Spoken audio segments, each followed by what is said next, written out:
नमस्कार. आज आपण पु ल देशपांडे यांच्या बटाट्याची चाळ या पुस्तकातील सांस्कृतिक शिष्टमंडळ भाग 2 पाहणार आहोत.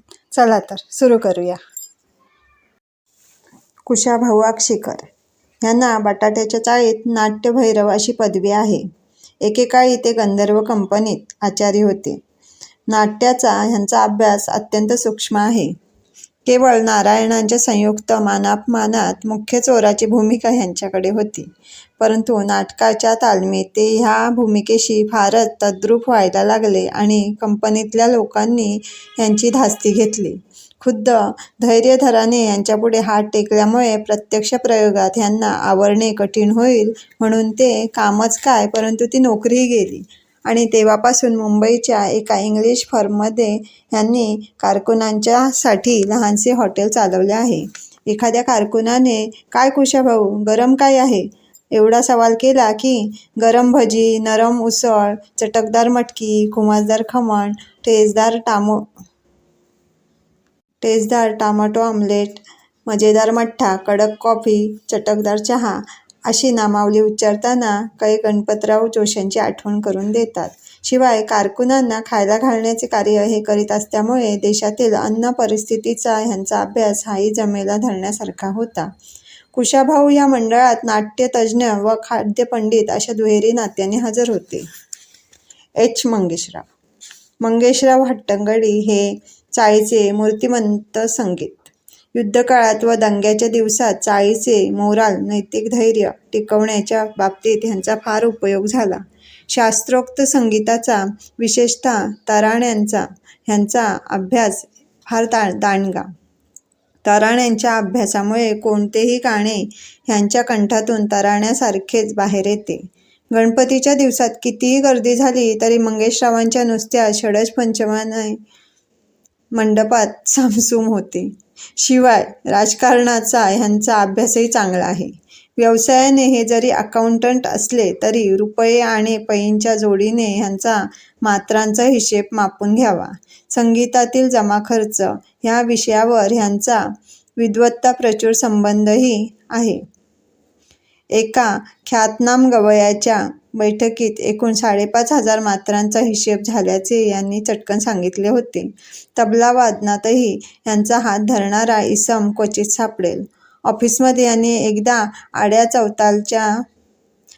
चौतालाच्या ठेक्यात ताळेबंद टाईप करून ऑडिटेड अँड फाऊंड करेक्टच्या ट वर सम आणून दाखवली होती.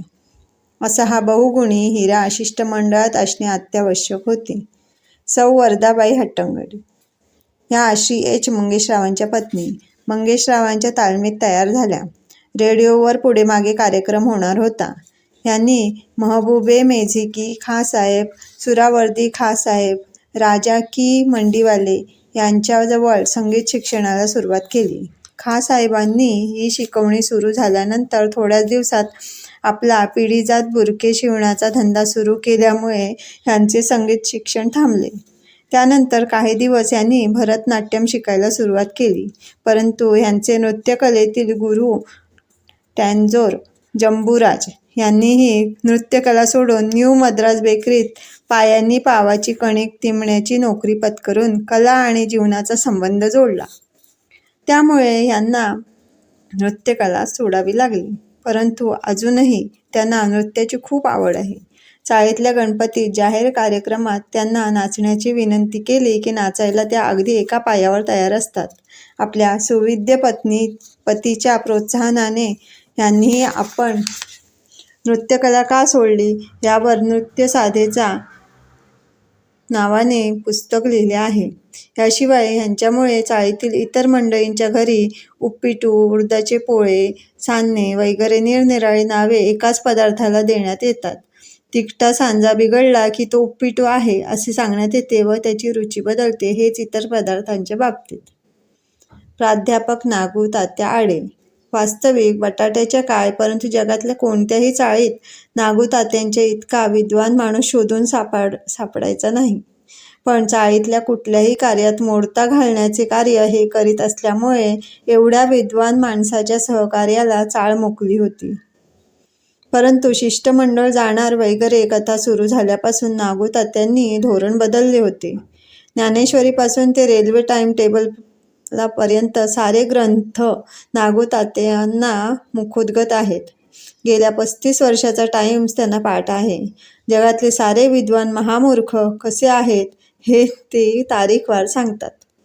एकदा नेपोलियनवरच्या व्याख्यानात नेपोलियनने वयाच्या 6व्या वर्षी 12 जून रोजी अंगठा तोंडात घातला होता. हे त्यांचे वाक्य ऐकून साऱ्या सभेने तोंडात बोटे घातली होती. रामदासांच्या दाढीची लांबी, मोरोपंतांच्या शेंडीचे केस आणि तुकारामाच्या मावळी पागोट्याचे माप यांची देखील त्यांनी मोजदाद केली आहे. इतकेच काय, परंतु लोकमान्य बाळ गंगाधर टिळकांनी आयुष्यात एकूण 75 मण 12 शेर 6.25 छटाक सुपाऱ्या कातरल्या हे पुण्याच्या एका विद्वानाने सिद्ध केले होते. त्यातील 2.25 छटाकांची चूक त्यांनी सप्रमाण सिद्ध करून दाखवली. बाबा बर्वे हे शिष्टमंडळाचे हृदयच होते. एच. मंगेशराव हे मंडळाचा गळा, तर नागूतात्या हे मंडळाची बोटे होती. काही पाहिले की नागूतात्यांनी बोटे मोडलीच. पलीकडच्या टुमण्याच्या चाळीत 10 वर्षापूर्वी ते एकदा गेले होते.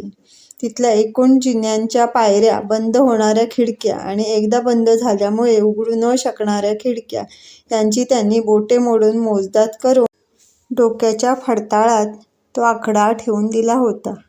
हे सध्या प्राध्यापक नाहीत, तसे कधीच नव्हते, परंतु त्यांच्या विद्वत्तेवरून व वेशावरून हे प्राध्यापक असावेत अशा समजुतीने एका गणेशोत्सव मंडळाच्या चिटणीसाने यांच्या व्याख्यानाच्या वेळी बोर्डावर प्राध्यापक नागूतात्या आडे असे लिहून टाकले. ती उपाधी अनिच्छेने त्यांना चिकटली. त्यांना ती उपाधी आवडत नाही. जगातले सर्व प्राध्यापक गाढव आहेत असे त्यांचे मत आहे. लोक त्यांना प्राध्यापक म्हणतात. प्राध्यापक कल्पलता फुलझेडे. वास्तविक नागूतात्यांसारखा एक प्रचंड विद्वान मंडळात असताना आणखी एका प्राध्यापिकेची आवश्यकता नव्हती. परंतु चाळीतील मंडळातर्फे यांना घ्यावे असा आग्रह दिसला. प्राध्यापक कल्पलताबाई नुकत्याच आमच्या चाळीत राहावयास आल्या. श्री किशोरचंद्र फुलझेडे, सुप्रसिद्ध दिलीप्स रेडिओचे व्यापारी, यांच्या त्या पत्नी. कल्पलताबाई या Damayanti tailoring college of women and चिल्ड्रनमध्ये blouse डिपार्टमेंटच्या मुख्य आहेत. त्या अंगुस्तान विद्यापीठाच्या पदवीधारिणी आहेत. त्याशिवाय वल्कल आणि वायल यांचा तौलनिक अभ्यास करून त्यांनी नुकताच आपला प्रबंध तयार केला आहे. याशिवाय सुवर्णमृग कंचुकीसाठी सीतेचा हट्ट हे त्यांचे वसंतप्रधान खंडवाक्यही प्रसिद्ध होण्याच्या वाटेवर आहे. त्यांच्या छापखानेवाल्याने त्यांना चावटपणाने कंचुकी तयार आहे होण्याच्या काजे व्हायची राहिली आहेत असे सांगितल्यावरून त्यांनी शिवण आणि मुद्रण नावाचा वक्रोक्तीपूर्ण लेखही लिहिला होता. त्यात शेवटी छापखानेवाल्यावर इतका टोचून मजकूर लिहिला होता की कोणीही छापखानेवाला तो लेख छापायला तयार होईना. काव्याप्रमाणे कल्पलताबाई खेळातही फार हुशार आहेत. अंगुस्तान विद्यापीठात त्यांना सुईदोरा शर्यतीत ढाल मिळाली होती. टेनिस, बॅडमिंटन, क्रिकेट, हॉकी वगैरेंच्या सामन्यातही त्या प्रेक्षक असतात. खेळांप्रमाणे चित्रकलेचेही त्यांना वेड आहे. चाळीच्या गणेशोत्सवात त्यांच्या चित्रकलेचे नमुने जागोजाग टांगले जातात. विशेषतः व्हॅन गॉफ हा त्यांच्या नावाचा खरा उच्चार आहे असे त्यांचे मत आहे. डॅल ऑल त्यांच्या चित्रकलेचे ब्लाऊज कलेचे काही नमुने त्यांनी बरोबर घेतले होते. तात्पर्य शिवणकला, क्रीडापटुत्व, चित्रकला आणि काव्य अशा 4 अंगांनी विकास पावलेली ही विदुषी हा ह्या शिष्टमंडळाच्या भाळावरचा मळवट होता. महापंडित श्री बाबूकाका खरे. प्राध्यापक सौ कल्पलताबाई फुलझेडे या शिष्टमंडळाच्या भाळीचा मळवट, तर बाबूकाका खरे हे शिष्टमंडळाच्या मस्तिष्कावरचे नवनीत घातलेले एरंडद्रुमाचे शीतोपचारी पर्ण. बटाट्याच्या चाळीचा हुज उर्फ कोण तथा कोण कुणाचा, अथवा कोण कसा तर कोण कसा, किंवा कुणाला कशाचे अशा विविध नामांनी नटलेला कोशराज निर्माण केलेले महापंडित बाबूकाका खरे हे चाळीच्या शिष्टमंडळावर येणे केवळ अपरिहार्य होते.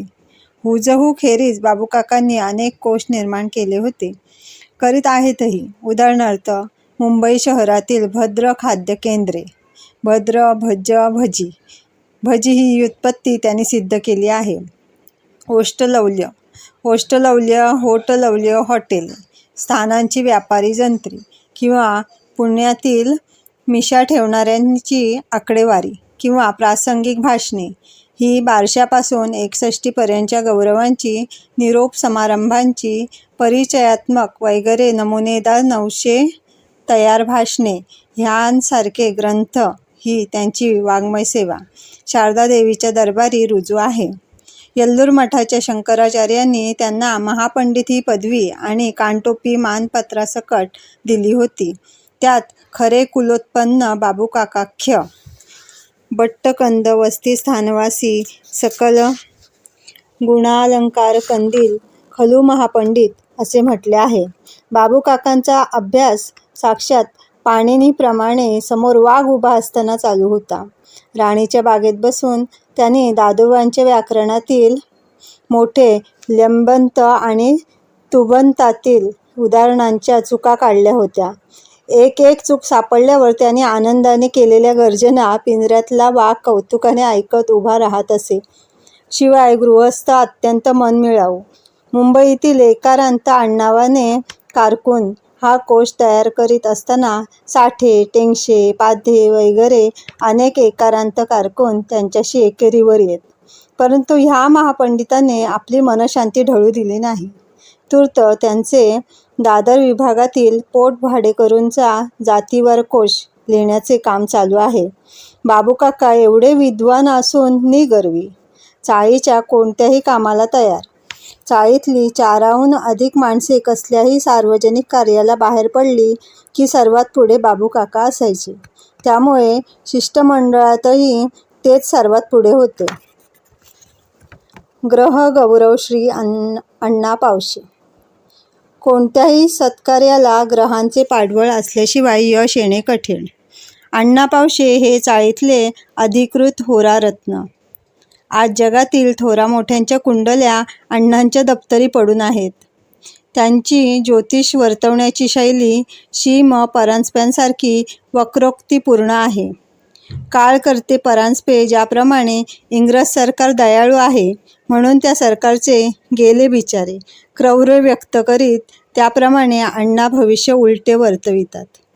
हवामान खाते ज्याप्रमाणे कोकण भागात पाऊस असे ढोबळमानाने सांगते आणि मग सारे कोकण सुके राहून नुसत्या साखर प्याला 3 सेंट पावसाची सर पडली तरी भविष्य खरे झाल्याचा आनंद मानते, त्याप्रमाणे अण्णांच्या आजार संभावतो ह्या भविष्यात सर्दीपासून क्षयापर्यंत आणि दाढदुखीपासून कॅन्सरपर्यंत सारे आजार सामावलेले असतात.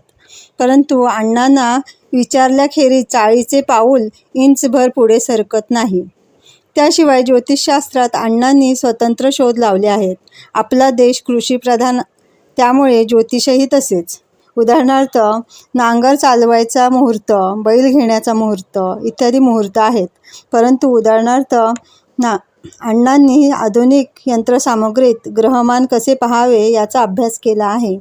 ऑफिसात सिक लीव्ह मागण्याचा मुहूर्त, बदली बढतीचे ग्रहमान, चाळीतील नळाचे पाणी वाढण्याचे योग, चौकातील कचऱ्याचा ढीग उचलला जाण्यासाठी येणारा कचराषष्ठी योग, साहेब, हेड क्लार्क इत्यादी वरिष्ठांच्या महादशा या गोष्टींचा विचार करून सायन आणि निरयन पद्धतींप्रमाणे अण्णा पावशांनी एक पौशियन पद्धत काढलेली आहे. अण्णांच्या पौशियन पद्धतीप्रमाणे सिनेमाची तिकिटे मिळणार की नाहीत हे देखील अचूक वर्तवता येते. इतकेच काय, चित्रपट चालणार की नाही हे विचारायला त्यांच्याकडे निर्माते येतात. जुन्या आचार्यांनी त्या काळात चित्रपट नसल्यामुळे ग्रह ताऱ्यांच्या परिस्थितीचा ह्या बाबतीतला विचार केला नव्हता. तो अण्णांनी केला. त्यांची पद्धती अनेक ज्योतिषांनी उचलली आहे. त्याशिवाय बोलपट विषयक भविष्य सांगताच येणार नाही. अण्णांनी शिष्टमंडळातील प्रत्येकाची कुंडली मांडून योग्यता ठरवली होती. त्याबद्दल ते विशेष बोलले नाहीत. योग्य प्रसंगी सांगेन म्हणाले. अण्णांच्या ज्योतिषाचे हे वैशिष्ट्य आहे. ते उगीच वारेमाप भविष्य वर्तवित नाहीत. उदाहरणार्थ, बिहारला पूर येणार हे त्यांनी आधी सांगितले नाही. गुपचूप बसले. पुराच्या बातम्या आल्यावर दुसऱ्या दिवशी त्यांनी आपली वही काढून दाखवली. त्यात अगदी बारीक-सारीक घटनांचा तपशीलवार उल्लेख होता. 2 वर्षे आधी मी हे लिहून ठेवले होते, अण्णा अभिमानाने म्हणाले. आश्चर्य हे की वर्तमानपत्रवाल्यांनी देखील हा तपशील जणू अण्णांच्या वहीतून उतरून घेतल्यासारखा आदल्या दिवशी छापला होता. इतकेच नव्हे तर अण्णांनी आपल्या वहीत दिब्रुगढ धोक्यात आहे असे आमचा बातमीदार म्हणतो, हे 2 वर्षापूर्वी लिहिलेले वाक्य वर्तमानपत्रात होते. सांडग्याच्या चाळीत ज्योतिर्विषयक चमत्कार करून दाखविण्यासाठी अण्णांना शिष्टमंडळ सर्वानुमते घेतले. सोकाजी, दादाजी, नानाजी, त्रिलोकेकर. सोकाजी चाळीत नसते तर शिष्टमंडळ असून जायला जागा नाही अशी अवस्था झाली असती. परंतु सोकाजींमुळे सांडग्याच्या चाळीचे निमंत्रण येऊ शकले नाही. सोकाजी चाळीतले अत्यंत लोकप्रिय भाडेकरू, आहारशास्त्रावर अधिकारी पुरुष, शिवाय खरे मुंबईकर, किंबहुना त्यांचे पूर्वज त्रिलोक हिंडून शेवटी मुंबईत स्थायिक झाले असे ते सांगतात. त्यामुळे शहराच्या ऐतिहासिक चर्चेत सोकाजींचा फार उपयोग होणार होता. त्यातून ते इम्पिरियल बँकेत लेजर कीपर असल्यामुळे एक अर्थशास्त्रज्ञ या दृष्टीने आमच्या शिष्टमंडळात त्यांनी येणे अगत्याचे होते. त्याशिवाय बिजिकपटुत्व हा त्यांचा वाखाणण्यासारखा गुण. दिवाळीच्या दिवसात त्यांनी आपल्या घरी ब्रिजचा सप्ताह साजरा केला होता. वृत्तीने मात्र अत्यंत धार्मिक. दत्ताने ज्याप्रमाणे 21 गुरु केले त्याप्रमाणे सोकाजींनीही केले होते. दशरथाप्रमाणे अपत्यप्राप्तीसाठी त्यांनी चाळीत पुत्रकामेष्टी यज्ञ केला होता व पुन्हा करण्याचा त्यांचा विचार आहे. त्यांच्याबरोबर त्यांच्या सुविद्य व सुदृढ पत्नी सौ बाबलीबाई याही येणार होत्या. परंतु सांडग्याच्या चाळीला 4 मजले आहेत हे आठवताच त्यांनी प्रकृतीच्या अस्वास्थ्यास्तव तो बेत टाळला. राघुनाना सोमण.